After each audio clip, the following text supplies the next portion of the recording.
Olá, segunda série. Bom dia a todas e todos. Tudo bem com vocês? Vamos lá, voltar mais uma aula de geografia. Hoje vou começar um capítulo novo com vocês, lá na frente B. A gente dá uma pausa agora na geopolítica mundial, tá? E vamos falar um pouquinho sobre o Brasil, sobre a regionalização do Brasil, né? E aí, primeiro vamos trabalhar o que é regionalização, né? O que ela pretende necessariamente, e depois nós vamos trabalhar sobre as 5 regiões brasileiras, né? Nós vamos começar com a região sul, depois a região norte, nordeste, aí vamos sudeste e centro-oeste, ok? Então, frente B, capítulo 5, que a gente começa agora, tá? Vamos lá, qualquer coisa eu estou à disposição de vocês. Vou tentar fazer uma aula bem rapidinha para não ficar puxado para vocês. Vou tentar, hein? Deixa eu passar. Olha só. Bom, aí tem um mapa do Brasil com a regionalização que nós temos hoje, né, do IBGE. E aí eu tenho que pensar alguns detalhes aqui. Um país com uma grande extensão territorial, como o Brasil, tem diversos tipos de clima, diversos tipos de vegetação, diversos tipos de relevo, diversos tipos de economias, de industrialização, de urbanização. Então, um território muito grande que tem diferentes particularidades, né? E aí, quando nós temos um território com uma grande extensão, no caso do Brasil, faz necessário regionalizar esse país, regionalizar esse território. Ou seja, dividir o Brasil em partes, tá? Dividir o Brasil em algumas partes para a gente poder estudar melhor cada uma delas e poder aí, né, em cima disso, no caso do governo, claro, executar planos de gerenciamento para esse território, para esse país como um todo. Então, quando eu penso num país, né, resumindo, com uma grande regionalização no caso do Brasil, faz-se necessário dividir ele em partes, tá? Para a gente poder melhor estudar cada uma dessas regiões, dessas partes, né? E propor soluções, propor ali planos, executar um gerenciamento, né? Para cada parte dessa, mas que ela é tendo como consequência, né, um gerenciamento do todo, gerenciamento do Brasil inteiro. Tá? Não é possível determinar uma determinada pesada.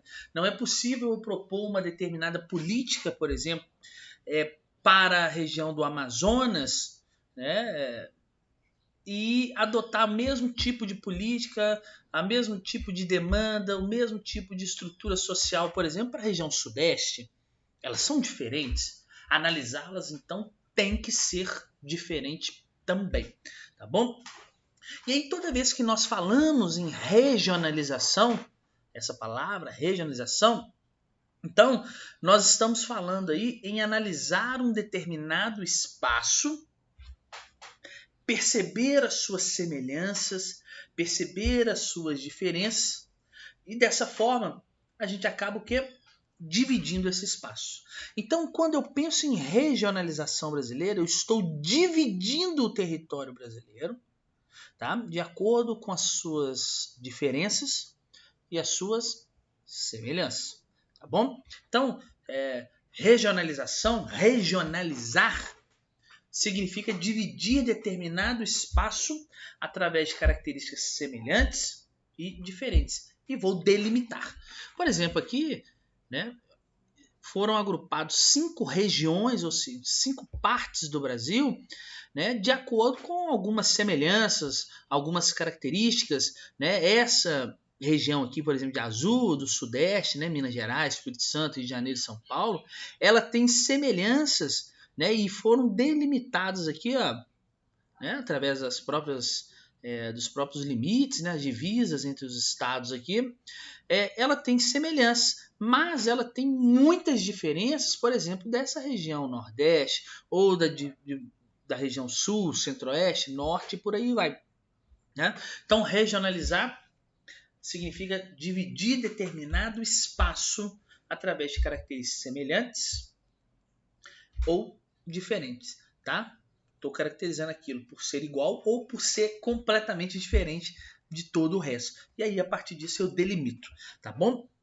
E essa regionalização, essa divisão brasileira, né, em partes, ela tem como objetivo produzir, divulgar dados estatísticos sobre os mais variados temas, e ela serve sobretudo para poder facilitar o gerenciamento de um território desse tamanho aí, tá bom? Então, quando eu regionalizo o Brasil, regionalizo um espaço, um outro país, por exemplo, essa regionalização ela vai ter como objetivo ali produzir dados sobre aquele determinado espaço, divulgar dados sobre aquele determinado espaço, tá?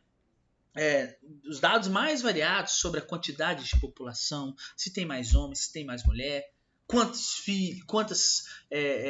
filhos em média as mulheres têm naquele determinado espaço, se nasce mais homem do que menina, se morrem mais homens do que mulheres, qual que é a expectativa de vida, qual que é o saneamento daquele lugar, estão vendo? Então eu consigo produzir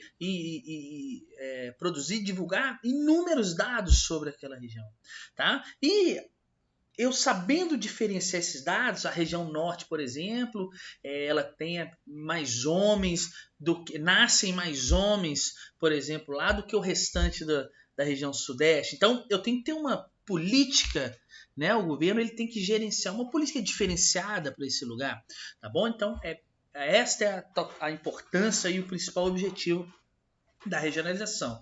E o Brasil, óbvio, ele já teve diversas regionalizações, tá? Ele tem muitas, e eu separei algumas aqui que talvez sejam aquelas mais cobradas ou que a gente tem que ter mais ciência. Essa que está na tela aqui eu coloquei só essa de fundo para a gente poder ir estudando aqui, né? Que é a nossa regionalização atual. Vou falar dela daqui a pouco. Nós vamos começar lá na primeira proposta que existiu de regionalização do Brasil, que foi em 1913. Esses mapas também tem na apostila de vocês, tá?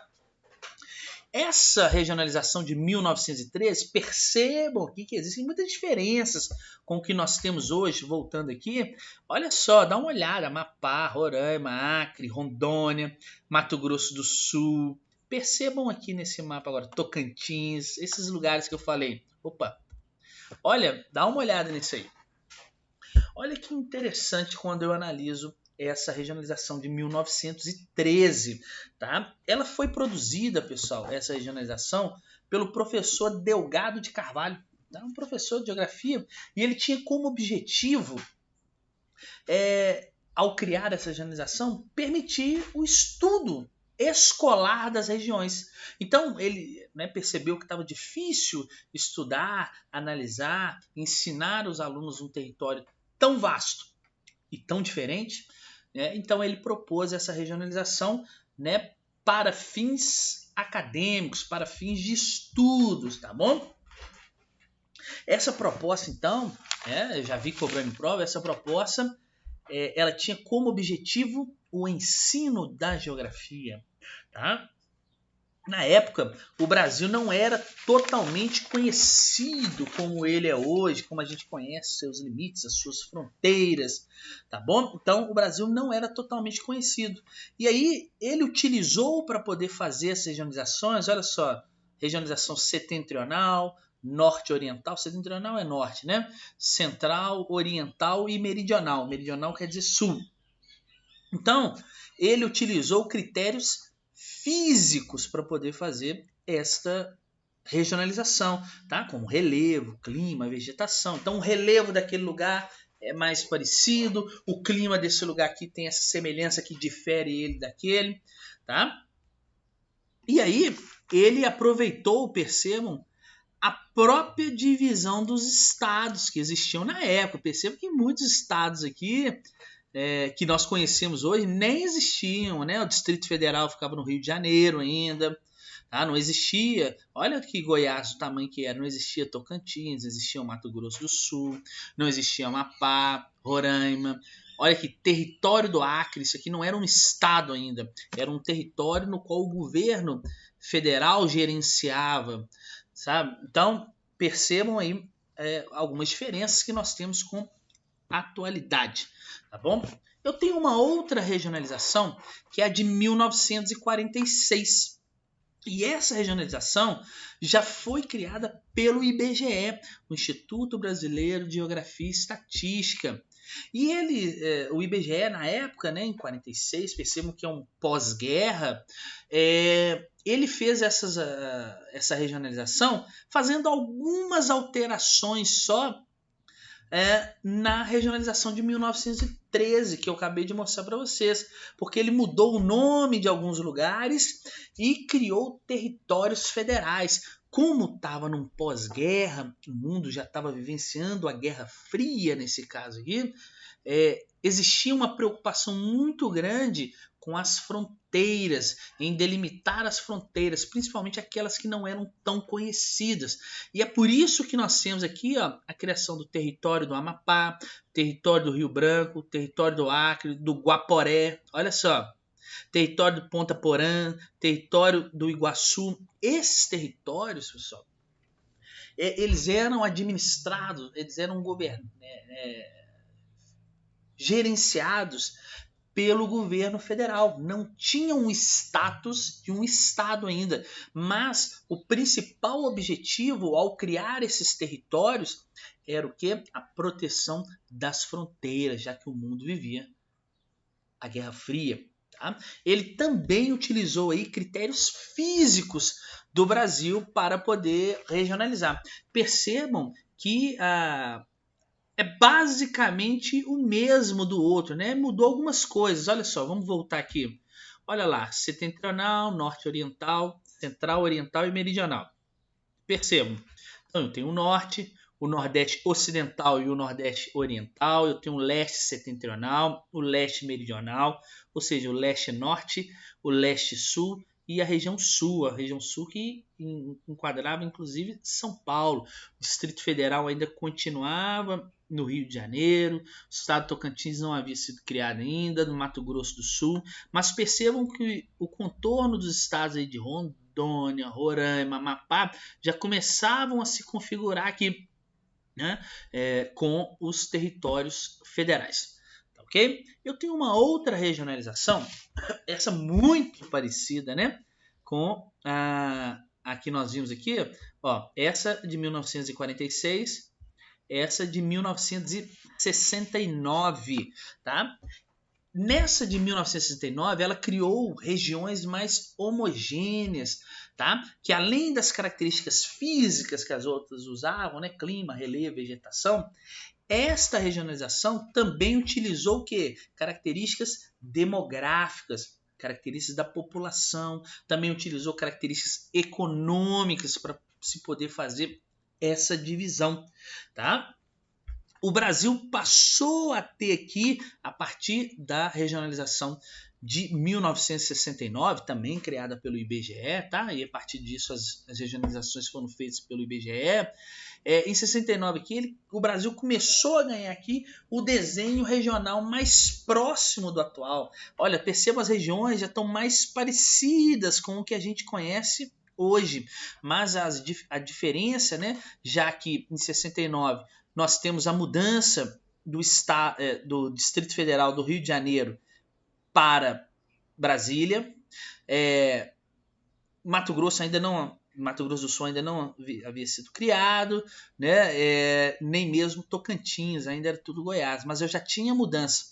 Nesse mapa aqui não está mostrando, mas quando o Distrito Federal saiu aqui do Rio de Janeiro, criou-se um estado pequenininho aqui, que era o estado do Guanabara. Tá? Existia esse estado aqui porque mudou o Distrito Federal para Goiás, né? Onde ficaria aqui Brasília, e onde que ficava o Distrito Federal, que era o Guanabara, né? Foi criado um estado pequenininho, o estado do Guanabara, né? Mas que não vingou não foi para frente também não. Bom, por fim, eu tenho aqui a regionalização como a gente conhece hoje aí do nosso Brasil, né? A de 1988, que foi criada aí no contexto da Constituição, né? Que havia sido promulgada, a Constituição Cidadã, tornou-se necessário realizar uma nova regionalização do Brasil. E é essa aí de 1988, que é a vigente até hoje. E aí ela utiliza a divisão criada lá em 69, aquela que eu mostrei para vocês agora, e ela fez algumas modificações pontuais aí, tá? É a divisão oficial do Brasil. Ela une estados com maior semelhança, né, para acabar o quê? Facilitando a administração e a criação de dados estatísticos. Nesse conceito, nós temos aqui. Engraçado. Acho que eu colei a mesma aqui para você. Não. Aqui que não está mostrando aqui. Deixa eu ver aqui mais uma. Eu colei o mapa errado para vocês. Aqui era para estar já Tocantins aqui, tá? A diferença aqui é que aparece Tocantins, tá? Desculpem aqui, ó, Goiás aqui embaixo e Tocantins aqui, ó. Eu colei errado para vocês aqui.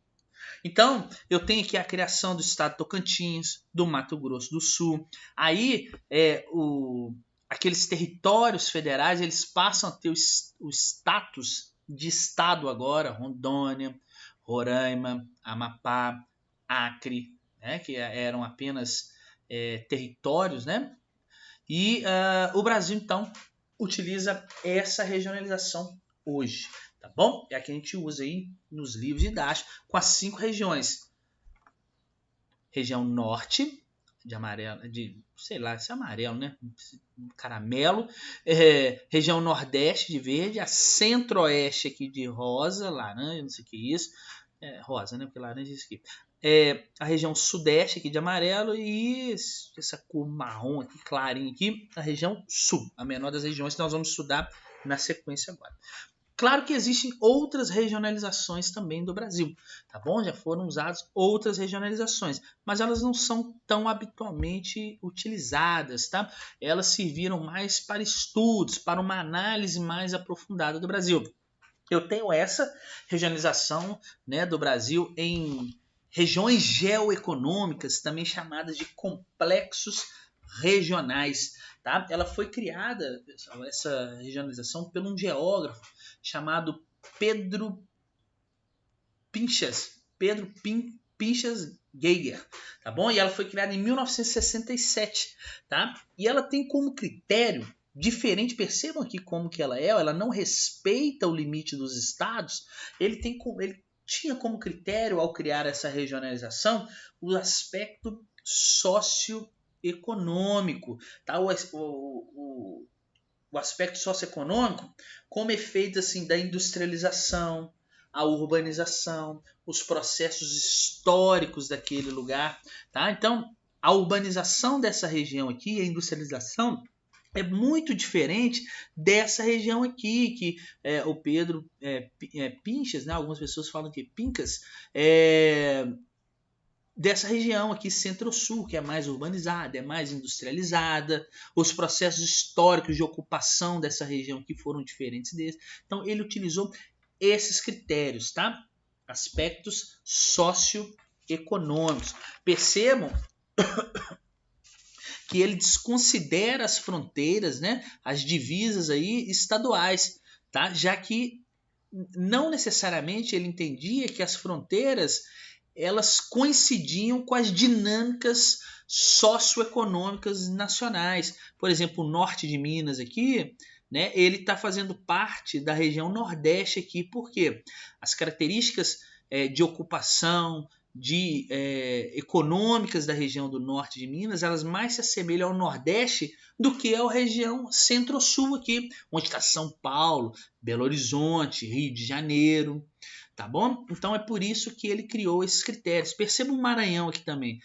As provas adoram cobrar isso, que é o norte de Minas e o Maranhão, que é a divisão deles aqui. O Maranhão, uma parte dele fica para o Nordeste, e no Maranhão, onde aqui tem o maior contato com a floresta amazônica, ele permaneceu na regionalização Amazônia, tá? Então, esses critérios que ele utilizou. E por fim, uma outra forma de regionalização que nós temos aí né, que também pode aparecer em algumas provas aí, não é tão habitual para estudos, mas ela acontece, é a regionalização chamada Os Quatro Brasis de Milton Santos, tá? Os Quatro Brasis, é isso mesmo, é o nome dessa regionalização. E ela foi criada no ano de 2000 pelo geógrafo, né, tão famoso geógrafo Milton Santos, e ele teve a ajuda lá da Maria Laura Silveira. Essa regionalização, eles consideraram aí a difusão diferencial do meio técnico, científico e informacional. O que eu quero dizer com isso? Tá? Ele está levando em consideração que ele está levando em conta que a tecnologia da informação, as finanças no país, elas foram distribuídas de maneira desigual, de maneira distinta pelo território, né? Existindo 4 tipos de Brasis dentro do Brasil. Então, ou seja, essa região aqui, ó, que ele chamou de concentrada, é porque é onde concentra as maiores tecnologias, as maiores empresas que são voltadas aí para a informação, é onde eu tenho os maiores centros financeiros do Brasil, e é muito diferente, por exemplo, das demais regiões, por exemplo, principalmente da região amazônica, que não concentra tanta tecnologia da informação ou finanças, tá bom? Ou seja, o meio técnico, científico e informacional. Lembra daquele contexto da globalização que eu já ensinei para vocês? É isso aí. Ele classificou essa regionalização a partir dessas diferenças. Tá bom? Bom, pessoal, e agora a gente entra estudando as regiões, tá? Prometo ser bem rapidinho na região sul aqui agora. Vou deixar esse mapa aqui, a região sul do Brasil, região que há muitas décadas, né, possui os melhores indicadores sociais do Brasil. E aí quando eu falo indicadores sociais, eu estou falando do Índice de Desenvolvimento Humano, IDH, mortalidade infantil, expectativa de vida. Então, essa é a região que apresenta os melhores indicadores do Brasil. Possui uma economia muito diversificada, que é baseada no setor industrial, na sequência, né, também a economia é baseada no setor de serviços, e mesmo tendo a economia muito forte na indústria e nos serviços, o setor primário deles, que não representa a maior quantidade do PIB que essa região gera, né, do Produto Interno Bruto, o setor primário é muito forte, tá? Possui alguns desses estados aí são grandes produtores de gêneros agrícolas e dos variados tipos de pecuária, tá? Então, mesmo a agropecuária não sendo tão expressiva nas riquezas, nos indicadores econômicos dessa região, não quer dizer que ela é menosprezada, porque ela tem um papel também fundamental. Mas a indústria e o serviço são os mais fortes na economia do Sul. Bom, pelo mapa aí dá para a gente ver que é a menor região em extensão do Brasil. Tá? Se eu pegar aqui, ó, ela do Brasil, 100% do Brasil, ela representa 6,76% só do Brasil. É a menor das regiões. Possui uma população aí estimada de 30.192.315 habitantes, tá? Possui em média aí uma densidade demográfica, isso é a quantidade de população dividido pela área, né, de em torno de 52,34, 33 habitantes por quilômetro quadrado. É uma região, como eu disse nos indicadores sociais, é uma região que possui uma elevada expectativa de vida, né? Em média se vive na região sul 78,5 anos, quase 79 anos, né? E para vocês terem uma ideia, a média do Brasil é 76,3, 76 anos. Ou seja, na região sul ainda você vive mais, porque outras condições de saneamento, de acesso, né, lá permitem que as pessoas acabem vivendo mais. É uma região também no Brasil muito característica por ter o seu povoamento europeu, tá? Talvez a região do Brasil onde nós conseguimos observar isso com mais clareza, seja nas pessoas, seja na na arquitetura da região sul, nas casas, né, aí de colonização, né, de influência europeia, né. No início aí do século XIX, importante nós lembrarmos, chegaram muitos imigrantes europeus nessa região. Nós tivemos aí italianos, os alemães, os açorianos. Açorianos são portugueses, né, que viviam aí no arquipélago de Açores, de poloneses, tá? E essas pessoas acabaram influenciando as características arquitetônicas, como eu falei, e culturais da região.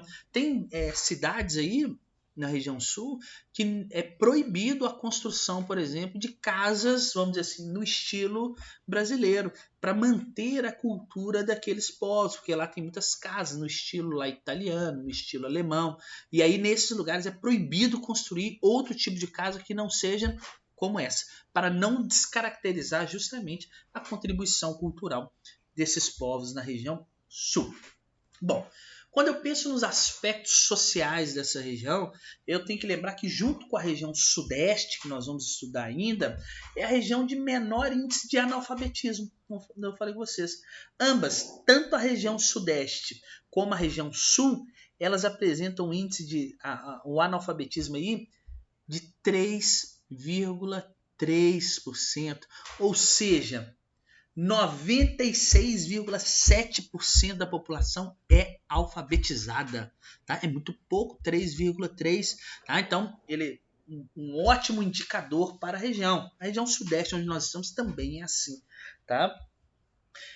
Quando eu analiso o conjunto da região, né, pegando os três estados aí, é o que apresenta a menor mortalidade infantil. Se eu tivesse que analisar estados do Brasil separados, o que apresenta o menor índice de mortalidade infantil é o Espírito Santo. Mas quando eu penso na região, a região sul, né, aí ela desbanca, vamos dizer assim, o estado do Espírito Santo, e é que apresenta aí o melhor conjunto, né, com baixa mortalidade infantil. Mortalidade infantil são aquelas crianças, né, que morrem antes de completar 1 ano. Só para vocês terem uma ideia, eu falei com vocês da expectativa de vida, só lembrando aqui, Santa Catarina aqui é a que apresenta a maior expectativa de vida no Brasil. Eu falei com vocês que a média aí dessa região é de 78,5 anos, não é isso? 78,5 anos a média da região inteira. Se você pegar só Santa Catarina, a média é 79,7, quase 80 anos. Dentre os 3 estados é o que apresenta melhor expectativa de vida. Quero ir para lá, que eu quero viver muito. Bom, é a terceira região mais urbanizada do Brasil. Muita gente acha que ela é a segunda, né? Que as regiões mais urbanizadas, primeiro é o Sudeste, e muita gente pensa que é o Sul, mas não, ela é a terceira, porque a segunda região mais urbanizada do Brasil é o Centro-Oeste. Aí você vai, professor, mas lá só tem plantação, como que lá é a segunda mais urbanizada? Mas fica com essa dúvida aí quando a gente for estudar a região Sudeste, aí eu te explico, a região Centro-Oeste, tá bom? Bom, a maior parte da população do sul aqui, ela se concentra no litoral, onde estão as capitais, tirando Curitiba, que é um pouco mais afastada, né? Mas não é tão longe. Então, a maior parte da população vive e se concentra no litoral, tá bom? Onde estão as principais cidades aí. A região que existe aqui no sul, de vazio demográfico, onde não concentra muitas pessoas, é uma região que fica nessa parte aqui, ó, que eu estou circulando aqui, que é chamada de Campanha Gaúcha, tá? E não tem a concentração muito grande de pessoas aqui, porque nessa região aqui se faz a atividade da pecuária, né? Então, pecuária precisa de pasto, e não dá para viver no pasto. Então, as pessoas se concentram mais na região litorânea. Bom, quanto aos aspectos físicos, falei dos aspectos sociais, quanto aos aspectos físicos, clima, relevo, hidrografia, bom, o relevo aí, né, possui um relevo caracterizado aí por um conjunto de regiões planálticas. Estudar os aspectos físicos da região sul é bem fácil, tá? Porque ela possui aí um conjunto de região planáltica, tá? Que chega aí em torno aí de 1.200 metros, ou seja, uma altitude considerável. Essas altitudes, elas decrescem do oeste, tá? Elas decrescem aqui, ó, da região oeste, do leste para oeste, tá? Por quê? Aqui eu já tenho a presença dos rios, né? Por exemplo, aqui o Rio Paraná, né? Que fica na altitude aí de 100 a 300 metros. Então, nós temos aqui uma parte mais, essa parte é mais alta, e à medida que eu vou em direção ao oeste do estado, né? As altitudes vão diminuindo, porque tem a presença dos rios, né? E os rios aí ficam em partes, geralmente, né? Estão aí em partes mais baixas do relevo. Quanto ao clima, fácil. Clima subtropical, predominante na região quase como um todo, né? O clima subtropical possui baixas médias térmicas anuais. É um clima que vai variar aí de 12 a 20 graus, dependendo aí no inverno, né? Nós temos invernos rigorosos aí, a ocorrência de neve nas regiões de serra, nessas regiões mais altas que eu falei com vocês aqui, costuma nevar no inverno, tá? O inverno é bem rigoroso. O clima subtropical também ele apresenta que chuvas bem distribuídas ao longo do ano, exceto no norte aqui do Paraná, onde as chuvas são concentradas, tá? No verão, no restante de todos os outros estados, no restante do próprio Paraná e dos dois estados, Santa Catarina e Rio Grande do Sul, a chuva bem distribuído o ano todo. Só esse nortezinho aqui do Paraná que ele já tem uma outra característica, que a chuva ela vai se concentrar no verão, igual o restante do Brasil, no clima tropical. Porque inclusive essa região aqui é uma região de cerrado, acredito. Tá? Quanto à vegetação, o que a gente deve mais conhecer aqui, né, deve saber que a região sul, né, ela apresenta aí a chamada mata de araucária, também conhecido como pinheiros do Paraná, tá bom? É uma vegetação que está habituada a esse clima mais ameno, né, do subtropical. Também tem a presença muito grande aqui da vegetação de campos, tá? Na região sul.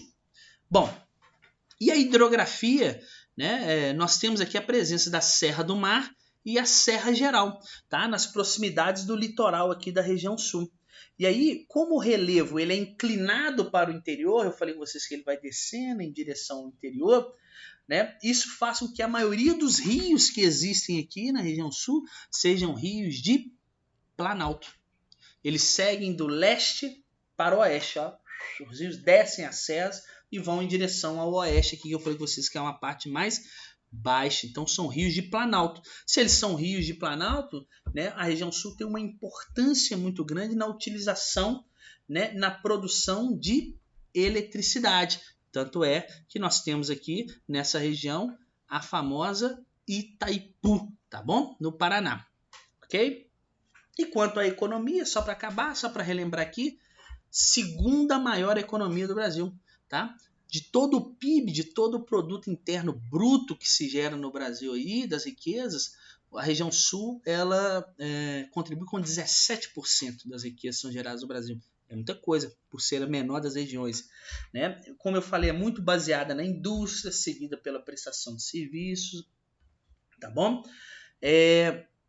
Em área ocupada, quando eu penso aqui, toda a região sul, na ocupação dessa área, a pecuária ocupa a maior área. Aí você vai falar, mas peraí, você falou que a economia deles não é tão voltada nisso, apesar de ser importante, mas quando eu pego, porque a pecuária precisa de muito espaço, ela acaba ocupando grande parte da região sul. Tá? E quando eu penso em área, é a principal atividade econômica. Tá? Mas a pecuária ela ocupa muita área, né? Mas a agricultura, que não ocupa tanta área, é muito mais rentável do que a criação aí do gado. Tá? É importante vocês saberem disso. A agricultura na região sul emprega mais trabalhadores do que a pecuária, por exemplo. Tá? A região sul ela é destaque no Brasil aí na produção de soja, trigo, milho, arroz, tá? Pra vocês terem uma ideia, a soja, a região sul aí, é o segundo maior produtor de soja no Brasil, tá? Só perde para a região aí do centro-oeste, tá? Então olha a importância disso. Também há a presença aqui, para poder acabar, as reservas de carvão mineral, né? No Brasil, que serve para produção de energia, elas estão concentradas também na região sul. O Brasil não faz tanto uso do carvão mineral, e alguma parte nós temos até que importar, porque o nosso carvão mineral aqui não é de boa qualidade, tá? É o carvão do tipo lignito, tá? E ele tem baixa qualidade e é utilizado sobretudo para a produção de energia. Então é isso, pessoal. Muito obrigado. Desculpa a aula longa. Eu falei que ia tentar falar o mais rápido possível, mas você pode ver que eu nem fiquei fazendo gracinha. Fui direto falando, mas acabou ficando longo. Tchau para vocês e qualquer coisa estou à disposição.